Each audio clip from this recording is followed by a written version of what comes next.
With today's video, I'm hoping to accomplish two things. The first is to give you a look at a new acquisition that I received from Guardian Tactical. And then the second is to share a little bit more information about Guardian Tactical with you guys. So I had the opportunity to speak to Andy, one of the owners and co-founders over at Guardian Tactical, and get a little bit more information about the company. I know there's been a lot of hearsay, a lot of internet rumors, so I'll have the opportunity to share a little bit about that with you guys. So without any further ado, I left it in the box just so you could see kind of what it comes in. So it comes in there. Let's take it out of this plastic wrap. And then it does come with a lifetime warranty, as all Guardian Tactical things do. So limited lifetime warranty, defects against craftsmanship and materials. If you have any problems, you basically just include a return address and $10 to handle shipping costs, and you ship it to them and they will go ahead and take care of that for you. As a note, do not disassemble your knife as it will void the warranty. And I think that's something we're seeing from a lot more manufacturers today. So, you know, I do like to disassemble my knives, but at the same time, if you don't know what you're doing, a lot of damage comes from improper taking apart and breakage. So anyways, let's get the box out of the way and delve into the knife here. So this is one of their newer offerings. This is actually their mini Helix, and this is an automatic knife. So Guardian Tactical Auto Mini Helix. And anyways, let's get into the specs on this guy. So blade length, as far as my measurements goes, right around 3 inches. Handle length is 4.5 inches. And then the overall length is obviously 7.5 inches, and this weighs in at 3.8 ounces on my scale. So really light knife. It's actually a really good EDC size, and to be honest, I was impressed with the knife. The reason that I actually bought it is because I'm a big Guardian Tactical fan after receiving my Helix, and so I wanted to give this model a try as well. So here's my Helix. I raved about this knife in a few previous videos, my most recent of which was the Helix versus the 777 from Zero Tolerance. And between the two, I actually ended up keeping my Helix just because I liked it a little bit more, especially for the price point compared to the 777. But that's personal taste. Here's actually a size comparison between the two. Camera angle can be a bit deceiving, so I'm just going to lay them on top of each other. And you can see the difference in the overall length there and in the blade length and so forth. It's about that. So anyways, yeah, great EDC knife.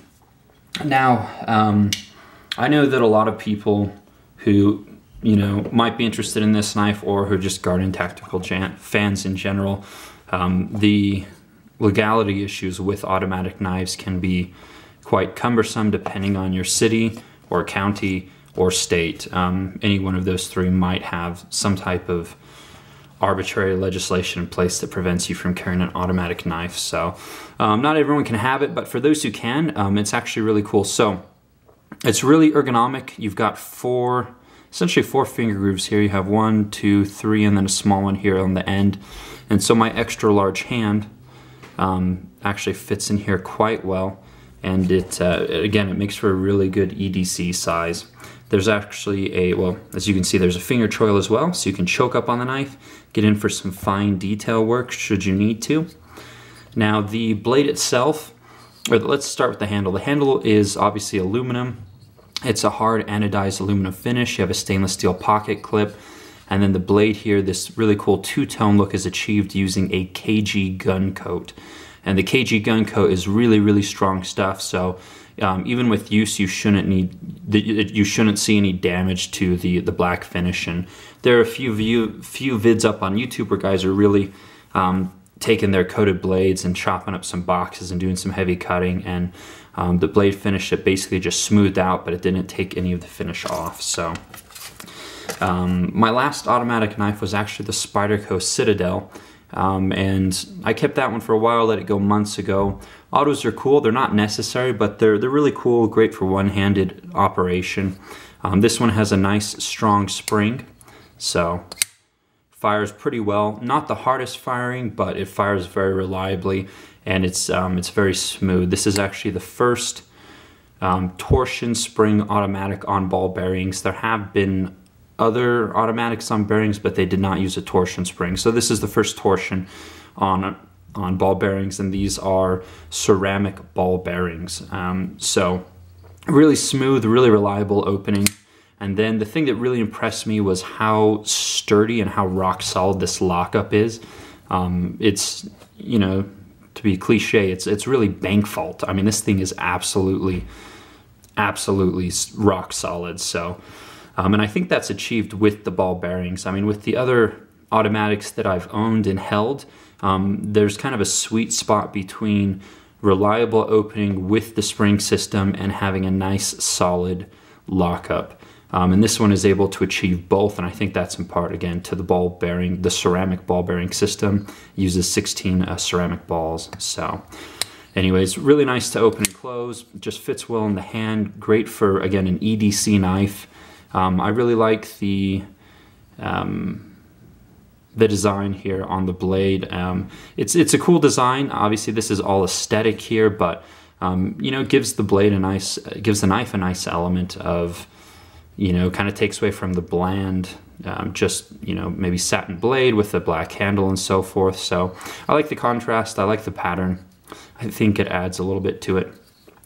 Now, oh, jimping. The jimping up top is perfect. Has a really nice degree of traction. It really kind of bites into the finger, but it doesn't hurt your thumb at all. So really nice jimping on there. Now they left, with the blade here, it says Mini Helix, the date it was made, the blade's still CPM 154, and the back side is blank. Really nice edge, came really sharp. It comes down to a thin edge, great for cutting. Now on the inside of the handle here, I don't know if you'll be able to see this. I hate using flashlights on cameras. They always wash everything out. But here on the inside, if you can see that, it says Auto Ceramic, and then it says Bearing System. And then over here on the other side, it says Guardian Tactical. So assuming that you can see that. And then what's the serial number? This is serial number 159, I think. Yeah, 159. So they're all numbered, and everything's done on the inside. As you can see, it's stamped or lasered or something in there. But anyways, only other thing with the handle, I suppose, is the button. It's really nice. You can't press it if you're fat fingering it. You have to be very deliberate and pushing down on it. And of course, that's important for having an automatic knife in your pocket. You don't want something just to push up against it and pop that sucker open. So this thing should be rated just like any other torsion automatic knife for about 5,000 deployments. Now, when I was talking to Andy, he said, yeah, that sounds about right, but he did add a caveat. If you go through and you cycle this thing 2,000 times in one day, that might break it, or obviously that affects the spring more so than opening it just a few times a day. So in all things, moderation and a little bit of common sense goes a long way.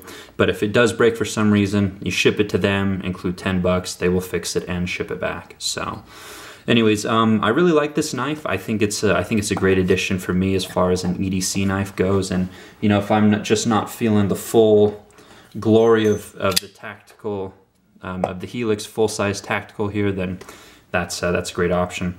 Now, for some of you who like this knife but are thinking, I can't have an automatic or I don't want an automatic, the good news is, the first thing I asked Andy when we spoke on the phone is, when's the manual mini flipper coming? And he said it's about 75% done right now. It's still in the design phase, but we should see it before the end of the year.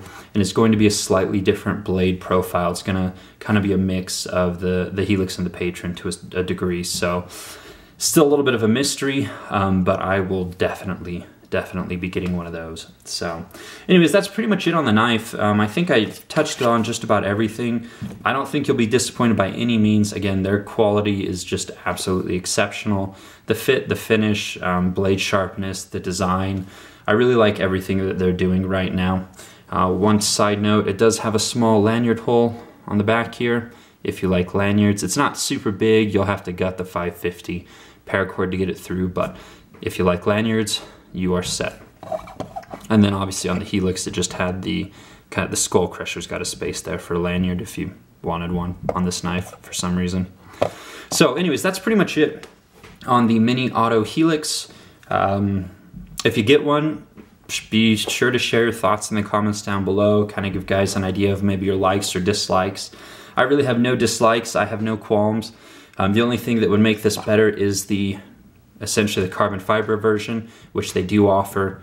It's just a bit more expensive. So this one, I think it comes in right now, what are we in, September 2014, right around 240 bucks. So not bad for an auto, and definitely not bad for an auto of this quality. It's I think it's a lot better than many of the autos out there. So especially in this price point, if you want to start getting into really expensive autos, then that's a different class. So anyways, now, so as I mentioned, I get to talk a little bit about Guardian Tactical. I had the opportunity to speak to Andy, and Andy was formerly the lead engineer at Microtech, and then he left along with Brian, who was formerly the lead CNC machinist.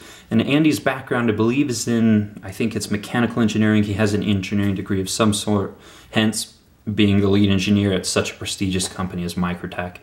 And then Brian, who is the lead CNC machinist, he used to do, what was it? I believe it's like plastic injected molding and things of that sort. So I'm not an expert in that area, but I believe that requires a really high level of precision and diligence to create those types of molds and do that type of work. So anyway, so those two left Microtech to start their own company, and they were joined by Andy's parents, Jim and Sue.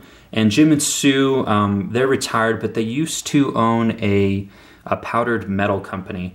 And so they did, you know, molds and things for the auto industry. Again, the same type of field, manufacturing a really high level of precision and tolerances. And so that's what they brought to Guardian Tactical, along with probably a really good business sense and how to run a business well. And so that's the team that makes up Guardian Tactical. There's Andy, his parents, Jim and Sue, and then Brian. And it's just those four people currently who produce everything that we see from Guardian Tactical. So again, I think that's why the precision and everything is just so good right off the get-go. All the experience that everyone is individually bringing to the team really takes the sum of the parts and makes them something wonderful. So the two models that they first came out with were, one, the Helix, which is what I have, and then there's also the Patron, which is a thumb stud, and it's a reverse Tonto blade. Also a really cool knife. I would like to get one at some point. It's on the list along with their upcoming manual, so I'll probably have the whole family of Guardian Tactical in the future. But anyway, so there's the Helix and the Patron. They're both selling really well. I asked Andy which one sells better, and he said they're actually selling at pretty much a 1-to-1 ratio. So be it the Helix, be it the Patron, both selling well. They're actually a little bit behind in manufacturing at this point, so they're going to expand the factory soon, add some more machines and other things so that they can produce more knives. And that's great news for any Guardian Tactical or knife fans, because that means that things are selling well.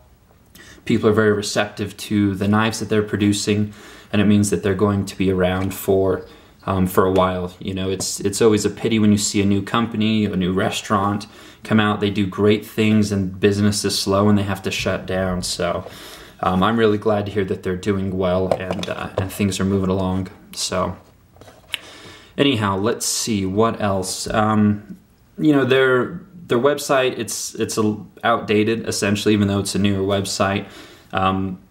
They know, I said, Andy, some of the weights are wrong on the blades. You don't have all of your blades up. He said, yeah, we're aware. We had someone else doing our website, and it was kind of hard to get in contact with them and have them make changes. So he said pretty soon they're hoping to just take over the website in-house and be able to make those updates. You can also contact them on their Facebook page, or the best way is probably email. I don't have their email handy, but I'll put it down in the notes section below if you want to get in contact with them. So, gosh, what else? I guess that's pretty much it. You know, they're just they're producing really cool knives. The stuff that they're doing is different from Microtech. It has some of the same visual cues, but you know, they're really their own company and their quality is exceptional. So that's why I'm a big fan of what they're doing and kind of where they're going. Now, one of the things that makes these knives really, really incredible, I think, is that 16 ball bearing system that runs on ceramic balls that I talked about. I believe they have ceramic detents as well. And I think the material that Andy quoted me was the silicon nitride is what the bearings are made out of, which is supposed to be the best. And then the disc, essentially, that they sit in, I forget the material, but it absorbs the oils and it essentially self-lubricates the bearings as you use it, so they stay in really good condition. And it makes these knives just super, super smooth. And you know, I've showed you guys this in the video that I did on it, but it just falls under its own weight, completely closed. So, yep. All right, well, I guess that's pretty much it. Any comments or questions, feel free to put them down below. You know, I'd keep your eye out for what they're doing next. Again, I think they're going to continue to make really good products and just bring something exciting to the market. I really like their designs. They're not for everyone, but as Andrew at the Edge Observer commented, at least they challenge the sensibilities. They're not bland. If you love it or you hate it, at least it does something for you, and I thought that was a really astute point that Andrew made. So anyways, I guess that's it. Thanks so much for watching, guys, and if you're interested, you know, go pick one of these up, try it out, let me know what you think. Take care.